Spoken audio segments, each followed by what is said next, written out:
മുഖ്യമന്ത്രി VD. സതീശനെതിരെ ആഞ്ഞടിച്ചും Ramesh ചെന്നിത്തലയെ പ്രശംസിച്ചും VM. Sudheeran.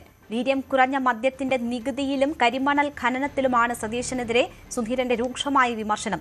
മദ്യനികുതി ഇളവിൽ പാർട്ടിയിലും മുന്നണിയിലും ചർച്ച നടത്തിയില്ലെങ്കിൽ വിവാദം ഒഴിവാക്കാമായിരുന്നു.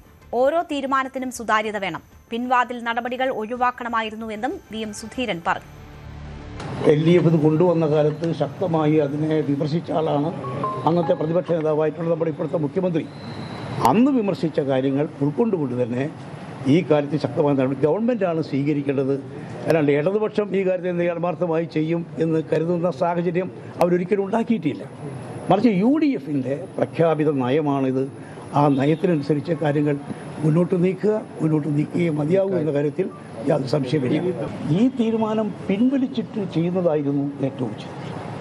നമ്മുടെ ജനാധിപത്യ ഗവൺമെൻറ്റുകളെ സംബന്ധിച്ചിടത്തോളം എടുക്കുന്ന ഓരോ തീരുമാനവും സ്വീകരിക്കുന്ന ഓരോ നടപടിയും അങ്ങേയറ്റം ഔചിത്യം നിലനിർത്തിക്കൊണ്ട് വേണം മുന്നോട്ട് നീക്കാൻ. സർക്കാരിൻ്റെ വിശ്വാസ്യതയ്ക്ക് മങ്ങലേൽക്കുന്ന ഒരു തീരുമാനം പോലും ഉണ്ടാകാൻ പാടില്ല. കാര്യം കൂടെ പറയട്ടെ, കേരളത്തെ സംബന്ധിച്ചിടത്തോളം ഈ ഗവൺമെൻറ്റിനെ പോലെ ഇത്രയേറെ ജനപിന്തുണ നിലവിൽ വന്ന ഗവൺമെൻറ്റുകൾ വളരെ വിരളമാണ്. അതുകൊണ്ടൊരു മാതൃകാ ഗവൺമെൻറ്റായി ഇത് പ്രവർത്തിക്കപ്പെടുത്തിയെന്നാണ് ഞങ്ങളെപ്പോലുള്ള ആളുകൾ ആഗ്രഹിക്കുന്നത്.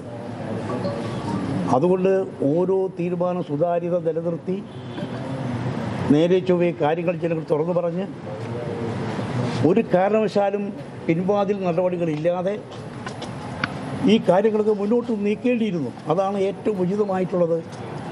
ഇനിയെങ്കിലും എനിക്ക് പ്രത്യേകിച്ച് പറയാനുള്ളത്,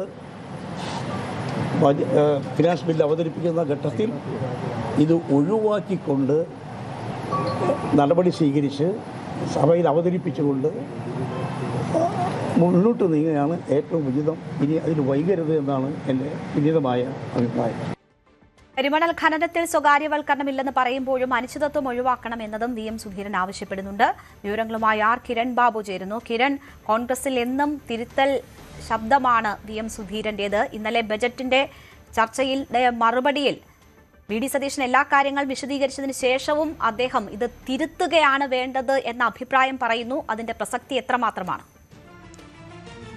വി.എം. സുധീരന്റെ അഭിപ്രായം വലിയ തലവേദനയാവും സ്വാഭാവികമായും മുഖ്യമന്ത്രി വി.ഡി. സതീശൻ ഉണ്ടാക്കുക. കാരണം വി.ഡി. സതീശനെ മുഖ്യമന്ത്രി സ്ഥാനത്തേക്ക് എത്തിക്കുന്നതിലൊക്കെ നിർണായകമായ അഭിപ്രായം ഹൈക്കമാൻഡിന് മുന്നിൽ അറിയിച്ച ഒരാൾ കൂടിയാണ് വി.എം. സുധീരൻ. ഈ രണ്ട് വിഷയത്തിൽ, മദ്യനയത്തിന്റെ വിഷയത്തിലായാലും കരിമണൽ വിഷയത്തിലായാലും, രണ്ടിലും അത് ഇടതുമുന്നണി ഭരിക്കുമ്പോഴും UDF ഭരിക്കുമ്പോഴും എല്ലാം വി.എം. സുധീരന് വ്യത്യസ്തമായ നിലപാടുള്ള ആളാണ്. രണ്ടിലും ആ നിലപാട് അദ്ദേഹത്തിന്റെ സൗഹൃദമോ മറ്റു കാര്യങ്ങളോ നോക്കാതെ പറയുകയും ചെയ്യുന്ന ആളാണ്. ഇവിടെ ഇപ്പോൾ വി.എം. സുധീരൻ പരസ്യമായി തന്നെ വന്ന് മുഖ്യമന്ത്രി ഇന്നലെ സഭയിൽ മറുപടി പറഞ്ഞതിന് ശേഷം എന്നത് ആലോചിക്കണം. ആരെങ്കിലും പാർട്ടിക്കുള്ളിൽ വിമർശിക്കുന്ന പോലെയല്ല സുധീരൻ അത് പരസ്യം വിമർശിക്കാനൊക്കെ തയ്യാറാവുമ്പോൾ സ്വാഭാവികമായും അത് പ്രതിപക്ഷത്തിനടക്കം വലിയൊരു വടി കൂടിയാണ് വി.ഡി. സതീശനെ ലഭിക്കുന്നത്. മദ്യനയത്തിൽ നിന്ന് ഏതെങ്കിലും തരത്തിലൊരു പിന്നോക്കം പോക്കില്ല. അത് നടപ്പാക്കണോ വേണ്ടയോ എന്നത് പിന്നീട് തീരുമാനിക്കും. പക്ഷേ അത് നികുതി തീരുമാനിച്ചത് തന്നെ എന്നുള്ള മറുപടിയാണ് മുഖ്യമന്ത്രി ഇന്നലെ നൽകിയത്. ഇനി അദ്ദേഹത്തിന് അതിൽ നിന്ന് പിന്നോക്കം പോകൽ വല്ലാത്ത വീഴ്ചയിലേക്ക്, നാണക്കേടിലേക്കും ഒക്കെ മാറും. അതുകൊണ്ട് അതിനുള്ള സാധ്യതയില്ല. രണ്ട്, കരിമണലിന്റെ വിഷയത്തിലും ഇതേ നിലപാട് തന്നെയാണ്. അത് സംശയത്തിന് നിഴൽ നിർത്തുന്ന നിലപാടാണ് സർക്കാർ സ്വീകരിച്ചിരിക്കുന്നതെന്നും അത് മാറ്റണമെന്നും ആവശ്യപ്പെട്ടിരിക്കുന്നു. ഇതിന് മാറ്റത്തിന് തയ്യാറാകുന്നില്ല എന്നുണ്ടെങ്കിൽ വി.എം. സുധീരനെ പോലെ നേതാവിൻ്റെ ശീലം കണ്ടാൽ നമുക്കറിയാം. ഉമ്മൻചാണ്ടിയുടെ കാലത്തൊക്കെ നമ്മൾ കണ്ടിട്ടുള്ളതാണ്. അദ്ദേഹം ആവർത്തിച്ച് ഇത്തരം വിഷയങ്ങൾ പരസ്യമായി ഉന്നയിക്കുകയും പാർട്ടിയെ പ്രതിസന്ധിയിലാക്കാനുള്ള സാധ്യതയൊക്കെയുണ്ട്. ഇനി ഇത് എങ്ങനെ പരിഹരിക്കാം എന്നുള്ളത് തന്നെയാണ് മുഖ്യമന്ത്രിയെ സംബന്ധിച്ച് അദ്ദേഹത്തിന് മുന്നിലുള്ള ഒരു വലിയ വെല്ലുവിളി. ശരി, കിരൺ ബാബു ആണ് വാർത്തയുടെ വിശദാംശങ്ങൾ നൽകിയത്. കൂടുതൽ വാർത്തകൾക്ക് News 18 Keralam YouTube channel subscribe ചെയ്യുക.